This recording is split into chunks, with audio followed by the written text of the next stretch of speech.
Hello. Today I will teach the second unit of C++. This is again a very important topic in this unit. So let's start. Uh, there's example given here how to define the classes, right?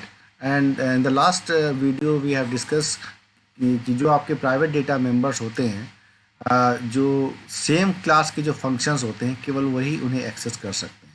ठीक है. The member function which is defined within the same class can access the private data member of the class, right? And this is very important thing which you have to remember, right? So since get is the member function which is defined in a student class, and there is the id and name, it's the private data members in the student class. So get function can access the private data members like id and name, right? So in the right hand side you can see, since get is the member function of the class, right, it can access the private data member as usual. This private data member cannot be accessed outside from the class. This is very important point कि जो private data member है इस class के बाहर वो access नहीं किए जा सकते. ठीक है. Then this concept is known as data hiding. So data hiding is achieved with the private data member. Whenever you talk about the data hiding, so there must be the private data member exists in the classes, right? Now talk about the encapsulation. Encapsulation means keeping the data member and member function within the same unit is called the encapsulation.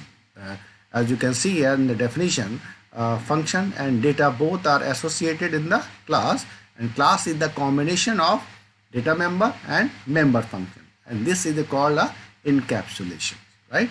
So in this slide it's clear that the data hiding, what is data hiding and what is encapsulations, right? Now talk about the class. We will discuss about the classes and the object also.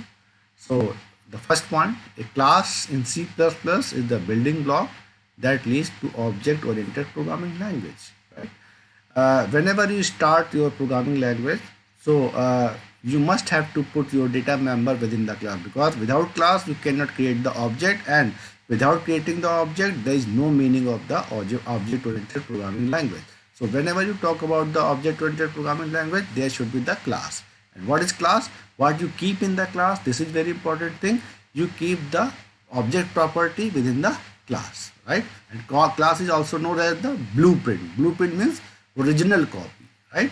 And whenever we want to access the data member of the class, we have to create the instance. Instance is nothing, it's a Xerox copy of the original copy of the class, right? And with this instance, with this object, we can access all the data member of the classes, right? Now talk about the second point. It is a user defined data type, very important thing. As you know, we use the predefined data type like integer, float, character and all. These are the predefined data types. But we can also have a user defined data types, right? Like class like a, like student. What is this? This is the user defined data type which holds its own data member and member functions, right? In the third point, as I told you, a C++ class is like a blueprint. Blueprint means the original copy of the object, right? The fourth point is the data members or the data variables and member function. Collectively we call it the data members, but data members में दोनों चीजें आ जाती हैं, variables भी आ जाते हैं और member functions भी आ जाते हैं, right? So are the functions used to manipulate these variables, and together these data members and member function define the property and behavior of the object in the class, right? Real time में जितने भी आपके objects हैं उन सभी object की दो ही property होती है, एक तो स्टेट और एक तो बिहेवियर. ठीक है. स्टेट को डिफाइन करते हैं defining the variable, and behaviour is defined by the functions, right? So class can be defined as the linkage between the data and the function at the logical level. Whatever you keep, you put in the class, it should be the meaningful, right? It should be the logical. For example, if you want to make the project, if you want to make the application related to the student, right? So whatever you will keep within the student class, it should be the meaningful, right? It doesn't like a int x, int y. No, you will put like int age, right, for age, and the array of character name, right, for name, address, array of character address, right? Not like x y z. ठीक है, तो whatever you keep, you will put in the class, it should be the meaningful, and in the same manner whatever the function you are going to make, it should be the meaningful, right? It should be the logical, right? So here the syntax are given here. Like class is the keyword and class name is the user defined name, and in the class we must have the access specifier. एक बार मैं फिर से बता दूं, अगर by default access specifier अगर आप नहीं यूज़ करते हैं सी प्लस प्लस में, तो वो बाय डिफॉल्ट प्राइवेट की तरह ट्रीट किए जाते हैं, राइट? बट सी में क्या होता है, एवरीथिंग इज, अगर आप कोई स्पेसिफायर का रूल नहीं होता तो वहाँ पर क्या होता है, whatever the data, whatever the variable you define, it is treated like a public in C, but C++ it will be treated as a private, right? Now talk about the object. Object क्या होता है, एक instance होता है class का, जिसे हमने कहा कि एक जेरोक्स कॉपी होती है. When a class is defined, no memory allocated. सबसे इंपॉर्टेंट चीज़ ये है कि क्लास के अंदर आप क्या रखते हैं, क्लास के अंदर आप डेटा मेंबर रखते हैं, मेंबर फंक्शन रखते हैं, लेकिन जो भी चीज़ आप क्लास के अंदर रखते हैं, at that time no memory will be allocated for that particular variables और डेटा मेंबर्स. वो वेरिएबल्स के लिए मेमोरी कब एलोकेट की जाएगी, whenever you create the object of that class, then the memory will be allocated in the memory, right? So second point, all the object have the state and behaviour identity. हर object अपने की state की वजह से जाना जाता है, अपने बिहेवियर की और एक अपनी आइडेंटिटी की. जितने भी वर्ल्ड में जितने भी ऑब्जेक्ट्स हैं, तो हर जैसे ह्यूमन बीइंग है तो वो भी एक ऑब्जेक्ट है, लेकिन सेम आइडेंटिटी होते हुए भी कुछ ना कुछ उनके अंदर डिफ्रेंशिएशन है, right? May be the name, may be the differentiation in name, may be the differentiation in heights, age, whatever. So every real world object has their own identity, state and behaviour, right? So state of an object, the state of the attribute are the built-in characteristics or the property, right? Behavior of the object, the behavior of or operation means वो object क्या है, behaviour, उसका operations क्या है, उसका functioning क्या है, जिसको हम प्रोग्रामिंग लैंग्वेज में फंक्शंस के थ्रू इम्प्लीमेंट करते हैं. ठीक है. In the next point we can see कि how to declare the object of the class. It's a very simple syntax. You have to take the class name. For example, student is the class name.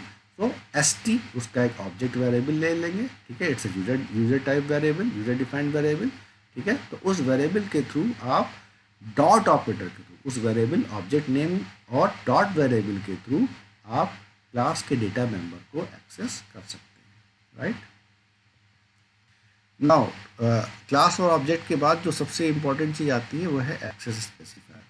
Access specifier का meaning क्या होता है, इसको जानना बहुत ज़रूरी है.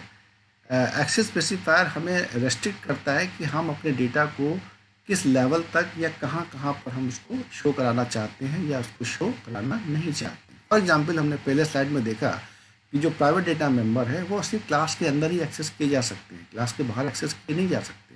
तो ये क्या है, एक प्राइवेट जो एक्सेस स्पेसिफायर है उसकी ये फंक्शनैलिटी है. ठीक है. इसी तरीके से हमारे पास दो और एक्सेस स्पेसिफायर होते हैं, जैसे आपके पास पब्लिक एंड प्रोटेक्टेड. जैसे पब्लिक, अगर कोई आपने पब्लिक एक्सेस स्पेसिफायर के रीजन में आपने कोई डेटा मेंबर्स डिफाइन किए हैं तो वो सारे data member outside the class easily access किए जा सकते हैं और ड्राइव क्लास के अंदर भी एक्सेस किए जा सकते हैं. अगर प्राइवेट है तो प्राइवेट डेटा मेंबर्स के बारे में आप जानते हैं कि प्राइवेट डेटा मेंबर क्या होता है कि सिर्फ उसी क्लास के अंदर अगर आपके पास कोई फंक्शन है तो वो प्राइवेट डेटा मेंबर उस फंक्शन के अंदर एक्सेस किए जा सकते हैं, और अगर वो फंक्शन पब्लिक है तो वो public function outside the class access किए जा सकता है. अगर आप प्राइवेट डेटा मेंबर को directly outside the class access करना चाहते हैं then the compiler will show the error message. ठीक है. It can not be access outside the class directly. Right. Now talk about the protected member. Protected member केवल वही access किया जा सकते हैं जो आप सब क्लास, ठीक है, सब क्लास का मतलब जहाँ इनहेरिटेंस का कॉन्सेप्ट आता है, ये आपकी एक बेस क्लास है और एक आपकी सब क्लास है. तो सब क्लास क्या है आपकी, उसको ड्राइव क्लास भी हम बोलते हैं. तो जो क्लास अपने सब क्लास को मतलब इनहेरिट करेगी, सिर्फ उस वही क्लास बेस क्लास के डेटा मेंबर को, सॉरी, प्रोटेक्टेड डेटा मेंबर को एक्सेस कर सकती है. अगर कोई क्लास भी प्रोटेक्टेड डेटा मेंबर को एक्सेस नहीं कर सकती है. राइट. एक बार फिर मैं बता दूं आपको कि protected data member can be access only in the derived class, not in any other classes, right?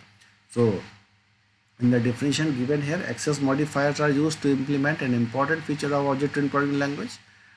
It is also used for data hiding. Access modifiers or access specifier in a class are used to set the accessibility. ठीक है, जैसे मैंने बताया कि ये जो इसका नाम भी जैसे एक्सेस स्पेसिफायर है, तो ये एक्सेसिबिलिटी आपको डेटा की कहाँ कहाँ पर होगी इसके लिए यूज होते हैं. There are 3 types of access specifier: public, private and protected. अब पब्लिक एक्सेस स्पेसिफायर के बारे में मैंने आपको बताया कि all the class member declare under public will be available to everyone. Means same class के आउटसाइड द क्लास भी एक्सेस किया जा सकते हैं, जहाँ इनहेरिटेंस है वहाँ भी एक्सेस किया जा सकते हैं. ठीक है, everywhere it is accessible. Private data member, the class member declared as a private can access only by the function inside the class. जो फंक्शन क्लास के अंदर ही है, जहाँ आपका प्राइवेट डेटा मेंबर है, केवल वही एक्सेस किए जा सकते हैं और कहीं एक्सेस किए नहीं जा सकते हैं. ठीक है, एक और कॉन्सेप्ट आता है फ्रेंड फंक्शन का. Whenever we discuss the friend function then I will tell you कि how the private data member and the friend relationship between the friend functions, right. Protected data member, protected access specifier is similar to that of private access modifier. इसको आप समझ सकते हैं कि ये कुछ ना कुछ हद तक आपका प्राइवेट डेटा मेंबर की तरह यूज़ होता है, but exactly 100% private data member नहीं होता है. कुछ डिफरेंस है इसके अंदर. डिफरेंस क्या है? Difference is that the class member declared as a protected are inaccessible outside the class. बाहर एक्सेस किए नहीं जा सकते हैं. इट्स ट्रू, ये तो प्राइवेट की भी प्रॉपर्टी यही होती है कि क्लास के बाहर एक्सेस नहीं किया सकते, राइट. लेकिन प्राइवेट में ये नहीं होता है कि जो सब क्लास है, जो ड्राइव क्लास है, वहाँ प्राइवेट डेटा मेंबर एक्सेस किए जा सकते हैं. ऐसा प्राइवेट में नहीं होता, बट यही डिफरेंस आपका प्रोटेक्टेड डेटा मेंबर के अंदर होता है, राइट.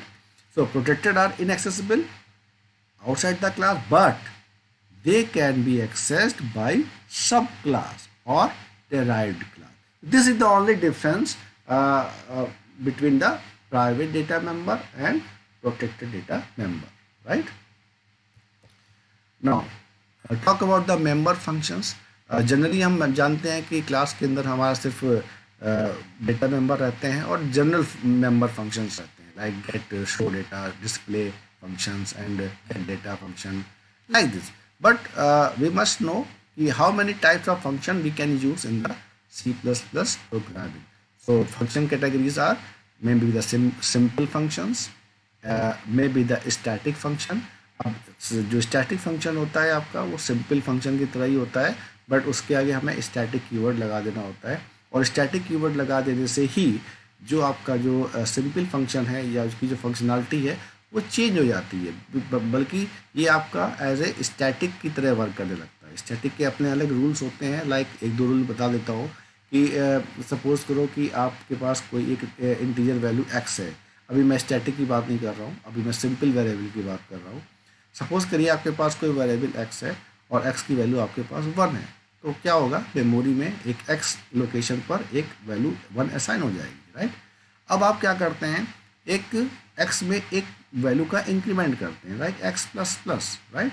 तो x प्लस प्लस क्या करेगा कि एक दूसरी मेमोरी ऑक्यूपाई करेगा और वहाँ पर x की वैल्यू को वो एक इंक्रीमेंट करके दैट इज 2 वो रिजर्व कर देगा, यानी कि 2 वैल्यू जो रिजर्व होगी वो डिफरेंट मेमोरी लोकेशन पर होगी, right. So this process will continue for every variable having the new value. But अगर आपका वो फंक्शन या वेरिएबल स्टैटिक है तो सेम लोकेशन पर ही वो अपडेशन होता रहेगा. It will not occupy the very new memory for every updation, right. तो कॉन्स्ट फंक्शन भी आप डिक्लेयर कर सकते हैं, मीन्स जो फंक्शन आपके कॉन्स्ट हों, कॉन्स्ट का मतलब कॉन्स्टेंट फंक्शन. ऐसे फंक्शन जिनको आप फिर इनहेरिट नहीं कर सकते, उनकी फंक्शनलिटी को आप चेंज नहीं कर सकते, उनको आप ओवरलोड नहीं कर सकते, उनको आप इनहेरिट नहीं कर सकते, राइट, क्योंकि वो कॉन्स्टेंट है. Fourth category of member function आता है आपका इनलाइन फंक्शन. इनलाइन फंक्शंस एक ऐसे कैटेगरी फंक्शन की होती है जिसमें हम बहुत कॉम्प्लेक्स फंक्शंस का जो लॉजिक है वो नहीं लिखते हैं, बल्कि अगर हमें अपना जो प्रोसेस है वो फास्ट करना है तो उसके लिए हम इनलाइन फंक्शन का यूज़ करते हैं.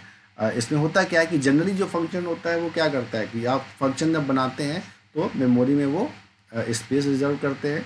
अब जब आप कॉल करते हैं तो आपका फिर वो उस मेमोरी लोकेशन पर जाता है जहाँ फंक्शन आपको जो कॉल करना है, उसका जो कंपाइल करने के बाद जो आउटपुट है फिर आपके आउटपुट विंडो पर आता है।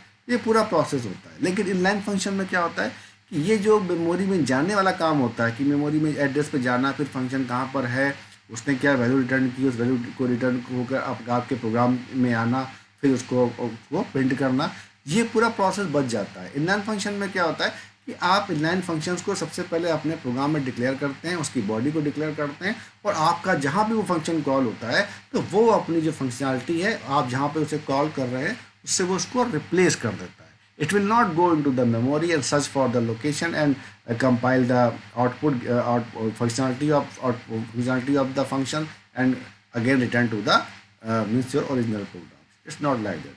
So अगर ये काम नहीं हो रहा है तो आपका जो प्रोसेस है वो फास्टर हो जाता है।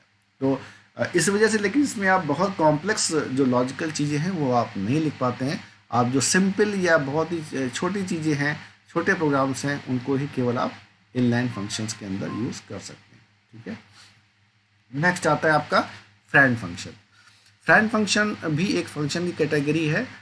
इसको समझने से पहले ये किसके रेस्पेक्ट में यूज़ होता है, I want to tell you. As you know that कि जो private data member can not be access outside the class, right. Private data member को आप आउट क्लास के बाहर एक्सेस नहीं कर सकते। लेकिन अगर आपने किसी फंक्शंस को उस क्लास का फ्रेंड बना दिया है, राइट। फ्रेंड बनाना कैसे होता है we will learn in the upcoming videos. But अब अगर आपने किसी फंक्शंस को उस क्लास का फ्रेंड बना दिया है तो वो फंक्शन उस डेटा मेंबर को आउटसाइड द क्लास भी एक्सेस कर सकता है, राइट। इसको आप ऐसे भी समझ सकते हैं, जैसे मान लें घर में आपके पास अपना मोबाइल होता है, आपका मोबाइल प्राइवेट होता है, राइट। और घर के जो मेंबर्स आपके यूज़ कर रहे हैं वो क्या हो गए, वो आपके क्लास के अंदर के फंक्शंस हैं जो वो एक्सेस कर सकते हैं। It's normal. बट अगर आपने किसी अपने फ्रेंड को भी उस क्लास का मेंबर बना दिया है तो वो भी क्या कर सकता है, आपका जो मोबाइल फ़ोन है या जो आपकी प्राइवेट डिवाइसेस हैं उनको वो यूज़ करने की आपने उसको एक्सेसिबिलिटी दे दी। ठीक है। तो जब इस तरीके का आपका जो प्राइवेट डेटा मेंबर है इस तरह से आप एक्सेस करवाते हैं तो इसको हम बोलते हैं फ्रेंड फंक्शन। मीन्स वो फंक्शन अब क्या हो गया, वो फंक्शन जो है आपके क्लास का फ्रेंड बन गया है। Now it can access, that function can access the private data member also outside the class, right. तो this is the 5 types of member function in C++। Now next आता है कि मेंबर फंक्शन को हम कितने तरीके से मतलब डिफाइन कर सकते हैं। तो मेंबर फंक्शन को हम 2 तरीके से डिफाइन कर सकते हैं। एक inside the class. Inside the class बहुत सिंपल होता है, जैसे आप देखें यहाँ पर एक क्लास आपका स्टूडेंट है और स्टूडेंट के बाद अंदर प्राइवेट डेटा मेंबर है, यहाँ पे ID, कैरेक्टर नेम, फ्लोट लिया गया है। उसके बाद ये आपका फंक्शन गेट है और गेट के अंदर आप क्या कर रहे हैं कि जो ID, नेम और फीस है उसको उसकी फंक्शनलिटी क्या डाल रहे हैं कि वो डेटा को गेट करे, राइट। और ये क्या है कि आप फंक्शंस को डिफाइन कर रहे हैं with in the class, right. अब सपोज करो कि आप फंक्शंस को आउटसाइड द क्लास डिफाइन करना चाहते हैं, तो वो कैसे करेंगे। इसके लिए आपको एक स्पेशल ऑपरेटर यूज करना पड़ता है जिसको हम बोलते हैं scope resolution operator, that is double colon, right. तो इसके थ्रू आप क्या कर सकते हैं कि जो फंक्शन आपके क्लास के अंदर सिर्फ डिक्लेयर किया गया है, डिक्लेयर और डिफाइन में अंतर होता है। डिक्लेयर का मतलब होता है you are just declaring the function but not giving the body, it is called the declaration. But whenever you provide the body of that function it means it is called the definition, means आप उसको define कर रहे हैं। तो अगर आपको उस function को डिफाइन करना है तो क्लास के बाहर आप जो है उसको ऐसे डिफाइन करेंगे, जैसे आपने क्या किया, यहाँ पे क्लास स्टूडेंट को ले लिया, यहाँ पे प्राइवेट डेटा मेंबर आपके उसी तरीके से ले लिया और void get एक फंक्शन है लेकिन आपने यहाँ पर सिर्फ उसे डिक्लेयर किया है, डिफाइन नहीं किया है। Now we want to define it outside the class with the help of SRO, that is scope resolution operator, right. इसको कैसे करते हैं हम? सबसे पहले इसका जो रिटर्न टाइप है हम वो लिखते हैं, फिर क्लास का नाम देते हैं। ये आपको जो सीक्वेंस है ये आपको पता होना चाहिए। रिटर्न टाइप क्या रहेगा? आपके जो मेथड का रिटर्न टाइप है, स्टूडेंट क्लास नेम हो जाता है, फिर आपका ऑपरेटर आ जाएगा SRO, उसके बाद फंक्शन का नाम, राइट। उसके बाद इसका जो स्कोप स्टार्ट होगा, स्कोप के अंदर आप उस फंक्शन को डिफाइन कर सकते हैं, राइट। सो डिफाइन करने के बाद in every program there is the main method where you can access the data member of the class, right. So here we are means creating the object of the student class STUS. Now with the help of this object S and with the help of dot operator we are accessing the get function, right. We are calling the function, right. So in this manner we can define the member function outside the class and we can access the member functions, so simple functions. This is the simple class declaration कि कैसे कैसे हम class declare करते हैं, उसका sequence हमें पता होना चाहिए। सबसे पहले क्लास का नाम, जैसे आप देख सकते हैं आपको स्टूडेंट क्लास का नाम हो गया, फिर आपके डेटा मेंबर है like name, class and marks, उसके बाद फंक्शंस, ठीक है। Function can be any number of functions can be there, like get, data, display and number of functions can be there, right. Now this is the way to create the object of the class, right. C program का क्या structure होता है? सबसे पहले हम header file include करते हैं। इससे पहले भी एक होता है कमेंट लिखना। कमेंट लिखना इज़ वेरी इंपॉर्टेंट, क्योंकि अगर आप कमेंट लिखते हैं तो आपको पता चलता है कि आपके किस लॉजिक के ऊपर बेस्ड आपने अपना प्रोग्राम लिखा हुआ है। So it is a very good habit whenever you enter in the industry, whatever you write, whatever the means logical thing you will implement, you have to put all the logical code within the comment, right. So that कि जो upcoming programmers है, आने वाले new programmers है, वो आपके उस logic को समझ सकें और आगे उसको इम्प्लीमेंट कर सकें, ठीक है। कमेंट लिखना सबसे पहली लाइन होती है। उसके बाद हेडर फाइल्स इंक्लूड करते हैं। इन C++ दो हेडर फाइल्स आपको पता है, iostream.h एंड conio.h, राइट। उसके बाद क्लास को आप डिक्लेयर करते हैं, क्लास का नाम देते हैं लाइक क्लास स्टूडेंट। उसके बाद मेंबर फंक्शंस भी आप डिफाइन करते हैं। उसके बाद आपका मेन फंक्शन रहता है like in this one, right. So एक बार और सिंटैक्स को हम देख लेते हैं। क्लास और क्लास का नाम, उसके बाद एक्सेस स्पेसिफायर। अगेन अगर कोई एक्सेस स्पेसिफायर नहीं है तो बाय डिफॉल्ट प्राइवेट रीड होगा। उसके बाद मेंबर वेरिएबल्स देते हैं और फिर एक्सेस स्पेसिफायर। एक्सेस स्पेसिफायर के अंदर पूरा स्कोप तब तक रहता है जब तक कि दूसरा एक्सेस स्पेसिफायर नहीं आता है, ठीक है। दूसरा जब तक नहीं आता है तब तक वो जितने भी आपके डेटा मेंबर और वेरिएबल हैं वो फिर ऊपर डिफाइन किए गए जो एक्सेस स्पेसिफायर है उसी तरह वो ट्रीट किए जाते हैं, राइट। इन द लास्ट एक लाइन लिखी हुई है, do not forget to add the semicolon here. Generally जो प्रोग्रामर्स होते हैं C++ के, जब क्लास एंड होती है तो वहाँ पर सेमीकोलन लगाना भूल जाते हैं, राइट। लेकिन आपको नहीं भूलना है, you have to means close the class with the help of semicolon, right. This is the complete program here. Student is the class and long character name, float, marks, these are some variables, and because there is no access specifier, so by default it will be treated as a private, right. There is also a get data function. Here we want to print the roll number, name and marks, right. And show, with the help of show function we want to show the all the three values of roll number, marks and the name, right. Cout means दो बाहर extraction operator, roll number उसी तरीके से, उसके बाद marks and then name. This is the syntax of the object creation, very simple. In the last slide we also have seen there student and उसका एक object. इस तरह से भी आप क्रिएट कर सकते हैं ऑब्जेक्ट किसी क्लास का, और एक न्यू कीवर्ड के थ्रू भी आप क्रिएट कर सकते हैं लाइक स्टूडेंट और student variable is equal to new and student, right. This is known as the constructor. हम कंस्ट्रक्टर के बारे में पढ़ेंगे, और ये जो होता है आपका वो कंस्ट्रक्टर की तरह बिहेव करता है। और constructor is nothing, it's means special member function. And जब कंस्ट्रक्टर आएगा उसको और हम डिटेल में पढ़ेंगे, बट यहाँ पर हम ये बताने की कोशिश कर रहे हैं कि C++ में आप ऑब्जेक्ट को दो तरीके से क्रिएट कर सकते हैं। पहला तरीका आपका ये है कि आप क्लास और उसका एक वेरिएबल ले लेते हैं। दूसरा है आप न्यू के थ्रू भी आप क्रिएट कर सकते हैं। उसका क्या है कि क्लास, उसका एक variable, equal to new and string. Now we will discuss about the object, identity, state and behavior. इसमें हम लास्ट में भी डिस्कस कर चुके हैं कि हर ऑब्जेक्ट की अपनी आइडेंटिटी होती है. सिमिलर होते हुए भी कुछ ना कुछ उसके अंदर डिफरेंस होता है. जैसे हम नाम का डिफरेंस हो जाएगा या फिर उसकी एज का डिफरेंस हो जाएगा. ठीक है. तो every real world object has their own identity. Right. State क्या होता है? उसका उसका पैरामीटर, उसके एट्रीब्यूट्स, लाइक उसका एज, उसका हाइट, उसका weight. Right. This are the state. And behaviour, what that object is functioning, कि वो फंक्शन क्या करता है. ठीक है. इसके सिवा कोई ऑब्जेक्ट की प्रॉपर्टी नहीं होती है. और इन्हीं ऑब्जेक्ट की प्रॉपर्टी के बिहाफ पर ही हमारी पूरी की पूरी ऑब्जेक्ट ओरिएंटेड प्रोग्रामिंग है, and which is very much popular with these pillars, right? That is called identity, state and the behavior. So now talk about the data types.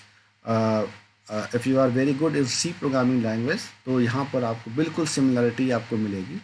Data type जो आप C में use कर चुके हैं, like integer, basic data type like integer, character, float, double. Right. All are same in the C++. No change. Right. तो वहाँ पे जो आप यूज़ करते हैं बिल्कुल यहाँ भी चेंज होगा, बट थोड़ा सा चेंज जो है मैं बता देता हूँ आपको कि वहाँ पर आपने सारी प्रोग्रामिंग बिना क्लास की करी थी, बट क्योंकि आप ऑब्जेक्ट ओरिएंटेड प्रोग्रामिंग कर रहे हैं तो everything you have to write the code within the class. Class is nothing, it's a container of the object. Right. And derive data types कौन कौन से हो गए आपके? That is array and pointers. जैसे आप वहाँ भी यूज़ करते थे, यहाँ भी आपके अरेज और पॉइंटर यूज़ होते हैं. एन्यूमरेशन डेटा टाइप यूज़ होता है. ठीक है. एन्यूमरेशन का मतलब क्या होता है? If you want to iterate, if you have a more than one values like n number of value and you want to iterate one by one, that's why in that case we will use the enumeration data type. Right. User data defined data type, जैसे C में आपका क्या होता है? Structure होता है. Structure is what? Structure is the user defined data type. Structure की property क्या होती है कि we can put means different data types within the same container. ठीक है. In the same manner C++ में भी आप स्ट्रक्चर यूज़ कर सकते हैं, लेकिन स्ट्रक्चर का जो ड्रॉबैक है सबसे बड़ा वो ये है कि बाय डिफ़ॉल्ट उसके अंदर जो आपके जो डेटा मेंबर होते हैं वो पब्लिक होते हैं, and the data which is public is insecure. It can be accessible anywhere. Right. That's why access specifier concept come into the existence in C++ programming language. जैसे C में हमारे पास keywords होते हैं, C++ में भी हमारे पास कीवर्ड्स हैं. Keywords का मतलब क्या होता है? सबसे पहले हमें ये जानना ज़रूरी है. कीवर्ड्स क्या होता है कि जिनको आप अपने पर्सनल प्रोग्रामिंग लैंग्वेज के लिए यूज़ नहीं कर सकते. लाइक जैसे आप फंक्शन बनाते हैं, like void show. Void show कोई हमारा रिजर्व कीवर्ड नहीं है, आप यूज़ कर सकते हो. बट अगर आपने लिखा है वॉइड ऑटो, तो auto is the pre defined keyword, तो वो वहाँ पर आपको कंपाइलर एरर दे देगा. ये 32 कीवर्ड्स होते हैं. इनको आप छोड़कर आप कोई भी आप डेटा टाइप का जो टाइप ले सकते हैं या फंक्शन मेंबर फंक्शन का जो नाम ले सकते हैं. बट ये 32 कीवर्ड्स हैं. You can not use it in your own personal programming language. Right. C की तरह यहाँ भी हमारे पास ऑपरेटर्स हैं, जैसे अरिथमेटिक ऑपरेटर्स हैं, रिलेशनल ऑपरेटर हैं, logical operator, bitwise operator, assignment operator, union operator, ternary and conditional operator. Same बिल्कुल जो आपने सी में यूज़ किया है वैसे ही यहाँ पर भी है. अरिथमेटिक ऑपरेटर लाइक जैसे आप plus, minus, division, multiplication, these are the arithmetic operator. Relational operator like less than or equal to, greater than, not equal to. Right. These are the relational operator. Logical operators like and, or, not. These are the logical operator which we have been used in the C programming language. In the same manner here we will use as a जैसे आप वहाँ use करते थे वैसे ही use इसका यहाँ पर C++ में भी है. बिटवाइज ऑपरेटर का कि आपका जो लेफ्ट शिफ्ट है, राइट शिफ्ट है. ठीक है. जब आप उसको कोई वैल्यू ऐड करते हैं तो बाइनरी में जो उसका जो कन्वर्जन आता है शिफ्टिंग को लेकर, उसको आप बिटवाइज ऑपरेटर के थ्रू इम्प्लीमेंट करते हैं. Assignment operator like plus A equal to plus star equal. Right. These are the assignment operator. Unary operators like x plus plus x plus plus. Right. So increment operator, decrement operator. So these are the some of type of operator support in C++, which were already used in the C programming language. Right. These are some description about the operators like binary operators, arithmetic operators, relational operator, logical operator, bitwise operator, and assignment operator. Unary operator को unary operator क्यों कहते हैं ये हमें जानना चाहिए, और binary operator को बाइनरी ऑपरेटर क्यों कहते हैं ये भी जानना चाहिए, राइट। तो यूनरी का मतलब क्या होता है, where only one operand, operator and operand both are two different thing. जहाँ पर केवल एक सिंगल ऑपरेंड यूज होता है वहाँ पर हम बोलते हैं यूनरी ऑपरेटर। जैसे प्लस प्लस एक्स, तो ये क्या हो जाएगा, ये प्री इंक्रीमेंट है। या एक्स प्लस प्लस की बात करें तो ये पोस्ट इंक्रीमेंट है। तो इसमें कितने आपके ऑपरेंड कितने यूज हो रहे हैं, वन, राइट। तो ये जो यूनरी और बाइनरी है ये हमारे जो नंबर ऑफ ऑपरेंड है इसके ऊपर डिपेंड करता है कि कब ये यूनरी कहलाएगा कब ये बाइनरी कहलाएगा, ठीक है। जैसे हम माइनस माइनस वाई की बात करें तो यहाँ भी कितने ऑपरेटर ऑपरेंड है हमारे, सॉरी ऑपरेंड केवल एक है, वाई माइनस माइनस एक ऑपरेंड है, तो ये यूनरी हो गया।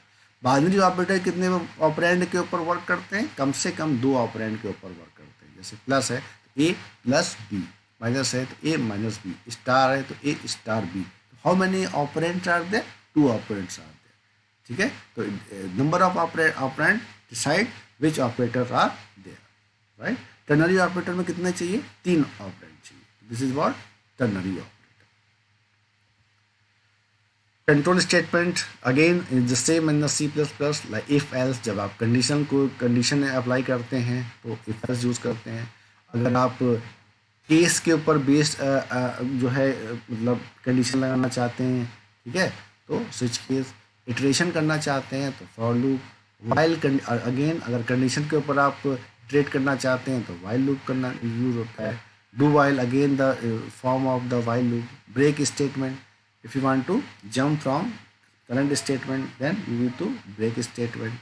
Continue का statement, continue statement means you are just continuing with the current statement and want to continue throughout the programs. Go to statement again to jump to the respective line of code.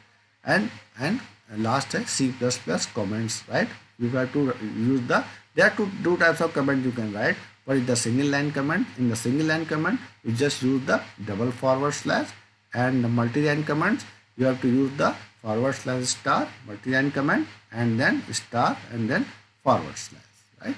So these are the some control statement which are very much similar to the C in the C programming language. Whenever we start any object-oriented programming language, we must know about the header files. Without header files, we cannot start our programming language, right? Because header files support us to organize the structure of the program, make a simple program, support of the functions, right. So there are two main header files, iostream.h, that is input output stream.h, and fstream. Fstream, whenever we will implement the file concept in the last unit, then we have to use the fstream.h header files, right. Cout function and cin function, we must know about this one. Cout is the predefined object of the stream class, right. And जो भी हम message, जैसे हमारा इसको हम सी के respect में अगर समझें तो जो वहाँ पर printf फंक्शन का काम था वो यहाँ पर cout फंक्शन का काम होता है, और जो वहाँ पर scanf फंक्शन का काम होता है वो यहाँ पर cin फंक्शन का काम होता है, राइट। तो यहाँ पर cout और cin फंक्शन का यूज इस तरह से हम करेंगे कि the cout is the predefined object of the OStream class. OStream class is the predefined class, right. You have to just use the cout function, right. It is connected with the standard output device which is actually display screen, right. Now cin function को कैसे use करते हैं, the cout को हम बोलते हैं insertion. cout जो है insertion ऑपरेटर के साथ यूज होगा, this one, और cin function extraction ऑपरेटर के साथ यूज होगा.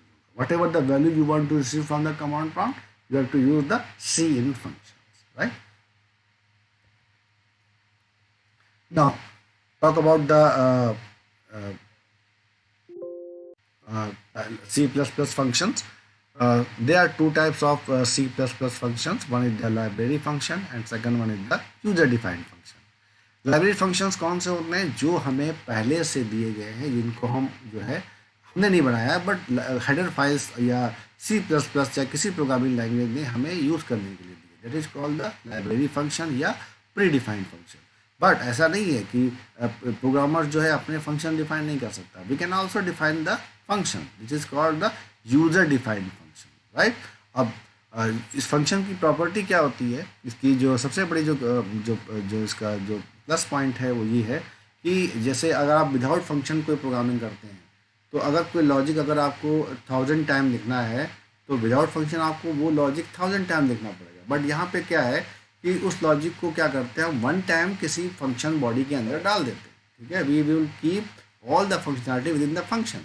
एंड ये जो फंक्शन है, अगर हम n number of time access करें तो हमें एक से ज़्यादा बार फंक्शन बनाने की जरूरत नहीं है। We just have to create the object of that class in which that function is defined and we can access that function anywhere and any number of time, ठीक है।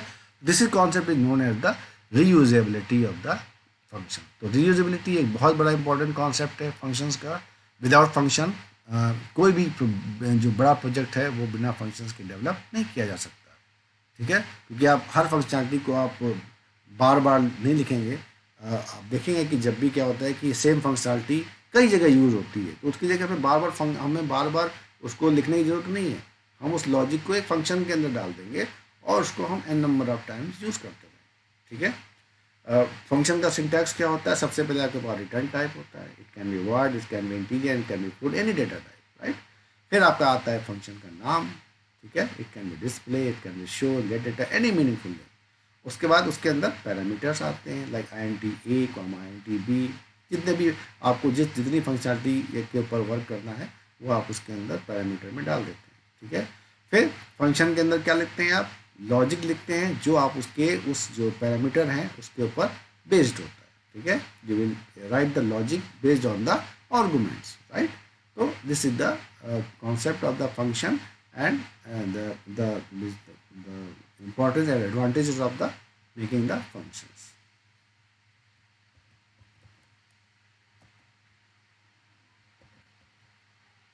Now